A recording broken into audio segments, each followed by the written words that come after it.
SEC, and where would this one rank in terms of some of the great games maybe that you played in your career? It was one of the toughest. To go in 2 overtimes and not be able to come out with the win. We played hard, and a lot of things didn't go our way, and the turnout was just not what we wanted. Coach Allen talked about how tough it was in the locker room and mentioned that if it doesn't hurt, then that's not a good thing. It's supposed to hurt. How do you channel that as a leader? How do you make sure your teammates channel that into something positive as you get ready to head toward Missouri now?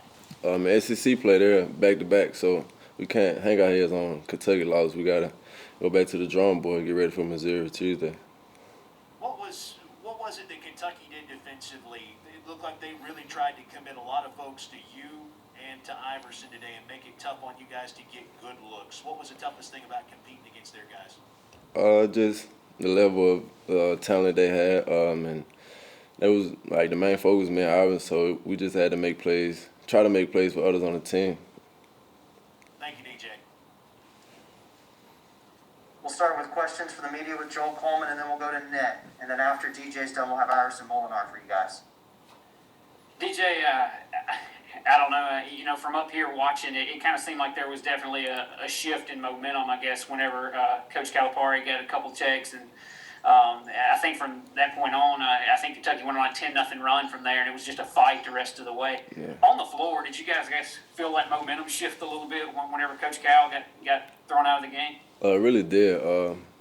We thought it shifted our way when Jalen hit those 4 free throws, well, 3. He went 3 for 4, and we was up 9. So we thought, and then we had 3 possessions in a row where we had 3 turnovers in a row. So we just had to, learn from our mistakes that we made. Nick, go ahead. So, obviously you guys have a pretty young team, and this isn't the first battle that you guys gone, especially in overtime. How much do you think this battle-tested team, how much that's going to help you guys going forward? It's going to help us by just making us tougher, just learn how to lock in, like 40 minutes and even in overtime, and come out with the win. This one. Iverson, I asked DJ this question a moment ago. Coach Allen told us that this one stays in the locker room. And as one of the leaders, what do you do along with DJ and the other older guys to make sure that this one doesn't beat you a second time, that you get turned around and get ready for Missouri on Tuesday?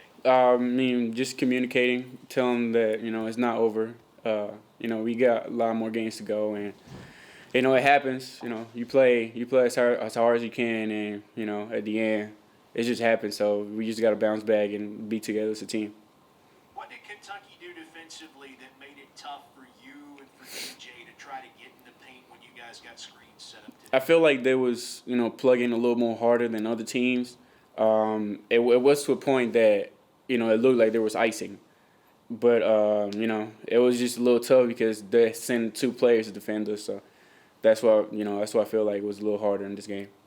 You had to have some guys step up, especially in that first half, Yeah. as you guys were working to try and build that lead. One of those guys was Javian Davis. And Yeah. when your 2 guys that have been your frontline guys, Abdul and Tolu, get into foul trouble like that, how good is it to know that you got a guy you can count on who will step up like JD did today? It feels good. I said in the last interview, in the Georgia interview after the game, I said, I'm really proud of him because, it's not as easy as everybody think coming from the bench and, play as hard as you can. So, I'm really proud of him and, I feel good that we can count on him every time. Thanks, Iverson. All right, we'll start with questions with the media with Theo, and then again, key your questions up if you have anything after Theo. Thank you, guys. I think Joel was in front of me, but Iverson, Coach Allen talked about how you guys don't really think about the opponents that you're playing, that for you guys beating Kentucky, if you had beaten them, wouldn't mean as much. But is it still tough to know that you had a chance to beat a program like Kentucky, or is that not something that you guys really think about? Yeah, he said it's not something we really think about. If we would have won, it wouldn't have been no different. But, it would have felt good to win our second SEC game. But like I said, we just got to keep going and be together as a team.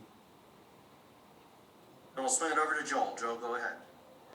Iverson, of course, there at the end of the first overtime, 68-68, you guys have a chance to, get a final bucket there. Just kind of walk us through those last few seconds there, and I guess what was the plan there, and I guess what kind of happened in those closing seconds of the first overtime.